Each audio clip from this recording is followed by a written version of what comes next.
প্রতিবারই আশা দেখে হতাশ করার আরেক নাম হচ্ছে বাংলাদেশ প্রিমিয়ার লিগ ক্রিকেট, অর্থাৎ বিপিএল। তো ওই আশা ও হতাশার মাঝে শুরু হতে যাচ্ছে আগামী 30 ডিসেম্বর আমাদের স্বপ্নের বিপিএল। স্বপ্নের তো বলা যাবে না, কারণ হচ্ছে আমরা প্রতিবারই স্বপ্ন দেখি যে আমরা আইপিএল কে বিট করবো, অ্যাটলিস্ট আমরা তো প্রতিবার স্বপ্ন দেখি পিএসএল কে বিট করব। কিন্তু বিপিএল এর মান যেভাবে দিনকে দিন কমতেছে, আমরা এখন কোন মানে যে আছি আমরা নিজেও জানি না।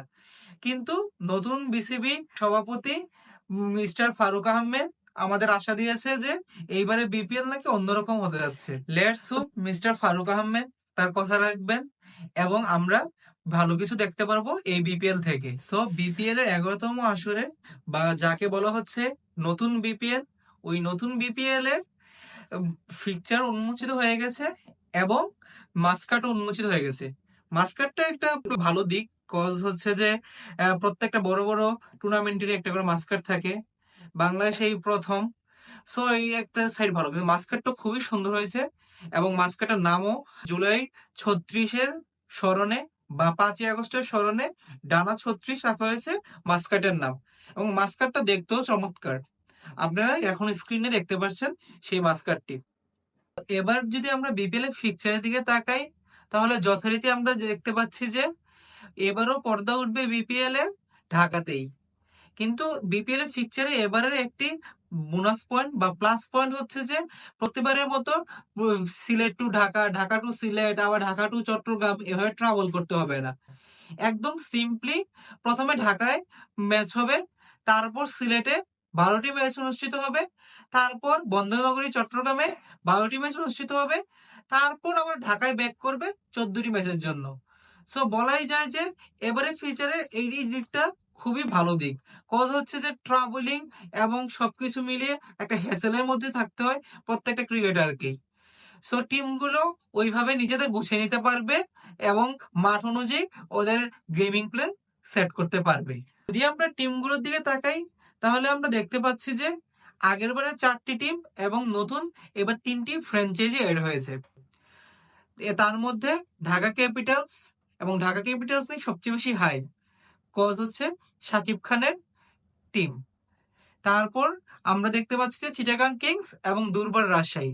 এবং আগের 4টি টিম হচ্ছে Rangpur riders, champion, fortune Barishal, Khulna tigers and Sylhet strikers. নতুন বিপিএল কতটুক সফল হয় ওইটা তো আমরা বলতে পারি না, কিন্তু একটি পজিটিভ সাইন হচ্ছে যে আমরা যারা মিরপুরে খেলা দেখতে যাই বা কোনো একটা স্টেডিয়াম খেলা দেখতে যাই, আমরা সকলেই জানি কতটা হ্যাসেল খাবার পানি পাওয়া এবং খাবারের দাম নিয়ে। So BCB president Faruque Ahmed ensure করেছেন যে একটা কর্নার থাকবে এবার ফ্রিতে পানি সাপ্লাই করার। বিসিবি প্রেসিডেন্ট ফারুক আহমেদ বলেছেন যে এবারের বিপিএল থেকে শুরু হতে যাচ্ছে নতুন বিপিএল এবং পরের বিপিএল থেকে নাকি আরো ভালো করে করবে। কিন্তু এবারের বিপিএল আর যাই হোক, কিছু বিষয় মাথায় রাখতেই হবে। ফার্স্ট অফ অল আম্পায়ারিং, আমরা সকলেই জানি যে বিপিএল এর আম্পায়ারিং কতটা বাজে হয়, এবং ফারুক আহমেদ এতটুকু যে বলতে পারি যে আশাবাদী করেছে আমাদের যে ভালো আম্পায়ারিং আসবে, বাইরে থেকে আম্পায়ার আসবে। তারপর বিপিএল এর কমেন্ট্রি, বিপিএল এর কমেন্ট্রিও কোনো মানের না, যাচ্ছে তাই কমেন্ট্রি হয় বিপিএল এ। এবং শামীম হোসেন চৌধুরী বিপিএল এর বিগ আইকন, মাঝে মধ্যে কি বলে উনি নিজেও জানে না। তারপর আতার আলী খান, উনি ভালো, কিন্তু আমরা যাদের পছন্দ করি ড্যানি মরিসন, রমিজ রাজা, ওদেরকে রেগুলারলি দেখতে পাই না। তারপর সাইমন ধুল, তারপর বাজেদ খান, ওদের সকলকে যদি বিপিএল এবার আনতে পারে, তাহলে অ্যাটলিস্ট বলা যায় যে বিপিএল দেখে চোখের শান্তি হবে।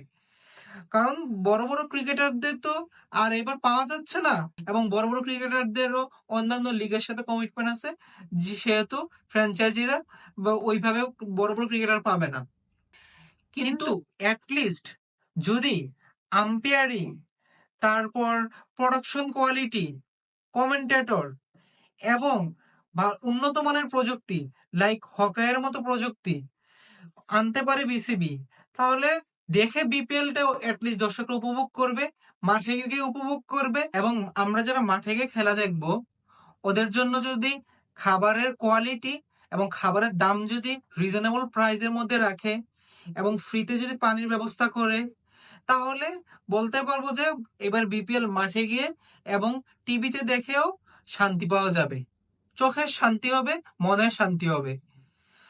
সো 30 ডিসেম্বর থেকে 7 ফেব্রুয়ারি অবধি বিপিএল এর এবারের আসর অনুষ্ঠিত হবে। এবার ফাইনাল, কোয়ালিফায়ার 2, কোয়ালিফায়ার 1, এলিমিনেটর প্রত্যেকটা নকআউট ম্যাচের জন্য একটি করে রিজার্ভ ডে আছে, হুইচ ইজ গুড। কারণ অনেক সময় দেখা যায়, একবার মনে আছে যে রংপুর এবং কুমিল্লার খেলা বৃষ্টির কারণে ভেস্তে গিয়েছিল। তারপর খুবই একটা কাহিনী, তার অনেক জল্পনা কল্পনার পরে ডিসাইড করা হলো যে পরের দিন ম্যাচ অনুষ্ঠিত হবে।